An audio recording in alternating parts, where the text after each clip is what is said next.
Hello everyone, welcome to the latest market current video from Undercurrent News. So today we're going to be talking about a new price assessment which we launched a couple of weeks ago, which is Chilean salmon exports to Brazil. This is actually the second largest trade flow for Chile, which is the reason we launched this pricing. So I'm going to talk you through the data a little bit, and then Matilda, who is also on this video with me here, who does this price assessment every week, will give a bit of a flavor as to what's happening in the market. So first of all, the reason we picked this as one of our new price assessments is the size of the trade flow. If you look here on the Undercurrent trade portal, you can see that Brazil is actually the second largest market for Chile now, behind the US. Overtook Japan in 2023, and is close to $1 billion and 120,000 metric tons. So it's a significant global trade flow. Then, if I just go to the front page of the website, we can show you how you can access this pricing. So every week we're publishing a price assessment. This story just went live on the site. You can see it here. So if I click in here, that's where you can access the pricing data, and you can access the market commentary in a story. Pricing is just visualizing because it takes a while to pull from when you're sharing screen. So the price assessments are here in the story. And then also you can access the pricing through the pricing tab here, through the salmon tracker, or you can search on the prices page. It will go in through the salmon tracker.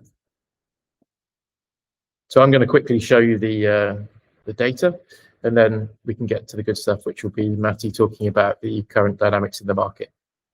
So the Chile to Brazil pricing is held under this section here, export benchmarks. We've also got the FCA Oslo pricing from Norway, and Scottish salmon pricing too. But here's the Brazil pricing. So we've got the latest data for 48, and if you want to click in and see more in terms of the historical data, you've got the spread here and then the average price for this particular week. But if you want to look at more, you click in. That then brings up the historic pricing, bring it a bit shorter. The historic pricing for this particular size, which is the 12 to 14 pounds. The interesting quirk with this price assessment, where the sizing is done in pounds, but the pricing is in kilograms. And then if I want to bring up the different variations, I can do that in a table. That shows me the different sizes there. I can also click up here, and I can visualize the different sizes on the chart. The sizes kind of very much kind of move in a pattern, roughly a kind of 20-cent spread between 10 to 20-cent spread between each one. And then an interesting thing maybe to do is to look here at the year view, where you can actually see, adding a couple of years back,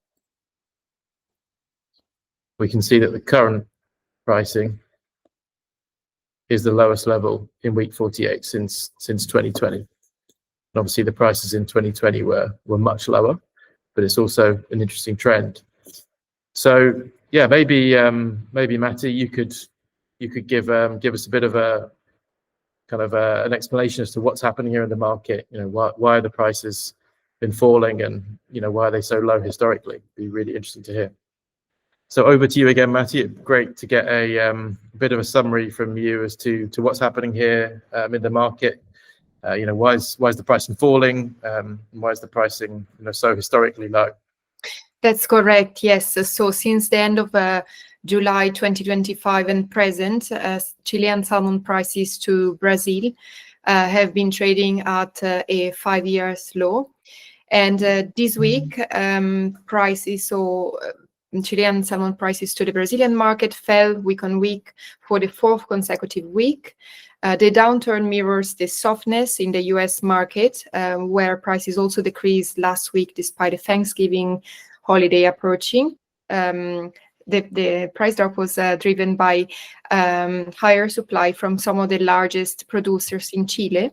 One of the largest farmers reported increased supply because of strategic pressure, while another had to increase supply because of unexpected issues forced early harvesting. At the same time, smaller producers also kept their normal volumes instead of cutting back. As a result of higher volumes available and stable demand, pricing naturally dropped this week. Okay, well, thanks, Matti. Yeah, and as Matti mentioned there, it's the Chilean. The pricing is very interlinked to the pricing in the US market, which you can also access here. Just quickly on the salmon page, we've got Chilean pricing to the US market for trimmed fillets. Also whole fish, which is the product which is going to Brazil in volume. And if you're interested in getting access to any of this pricing, you can see in the link if you're watching this on YouTube, you can see there'll be a link in the description. There'll be a link in the story. There'll be a link in the post on LinkedIn, and just click in there. You can sign up for a trial. One of the team will take you through the platform, and you can discover all this pricing that we've got on our site. So yeah, thanks Matti for being on the video with me this week. Hope you found this informative. Everybody, take care and have a great rest of the day. Bye.